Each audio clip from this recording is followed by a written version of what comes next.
एक गांव था, नाम था सहूरपुर। क्योंकि उस गांव में बस सहूर सरनेम वाले ही रहते थे, इसलिए उस गांव का नाम पड़ गया था सहूरपुर। वहीं रहता था एक मजाकिया आदमी, ठुन ठुन ठुन सहूर। वो सबसे अलग था, आंखें बड़ी, हाथ लंबी और एक अजीब सी मुस्कान। गांव के लोग उससे प्यार से कहते थे ठुन ठुन। ठुन ठुन का काम ही था लोगों को हंसाना।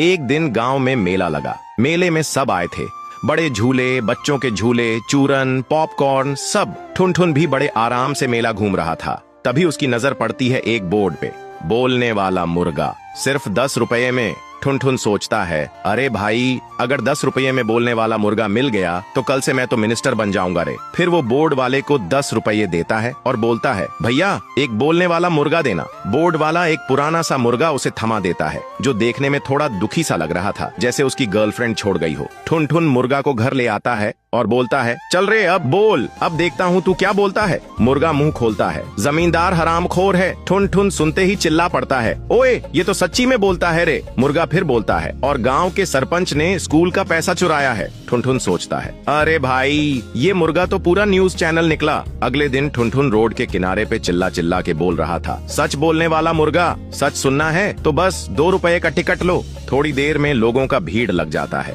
और मुर्गा बोलता जाता है, मुंशी की चोरी, मास्टर जी की दूसरी शादी और रामलाल के टॉयलेट में व्हिस्की का अड्डा। गांव में हंगामा मच जाता है। सब लोग उस मुर्गे से डरने लगे थे, कहीं उनका भी सच ना बाहर आ जाए। और ठुन ठुन भी गांव में और ज्यादा छा गया था, लेकिन दुश्मनी भी बढ़ने लगी थी। एक रात जमींदार ठुन ठुन के घर आया और गुस्से में बोला, अगर तू इस मुर्गे का मुंह बंद नहीं करवाया तो तुझे फ्राई करके कुत्ते को खिला दूंगा, और धमकी देकर चला गया। ठुन ठुन घबरा गया, पर मुर्गा बोला, टेंशन न ले ठुन ठुन भाई, प्लान बी रेडी है। ठुन ठुन बोला, तू तो बड़ी चालाकी से बोलता है बे। मुर्गा ने आंख घुमाई और बोला, अरे मैं बोलता ही इसलिए हूँ क्योंकि मैं मुर्गा नहीं, रॉ का सीक्रेट एजेंट हूँ, अंडरकवर पे था। ठुन ठुन सुनते ही बेहोश हो जाता है।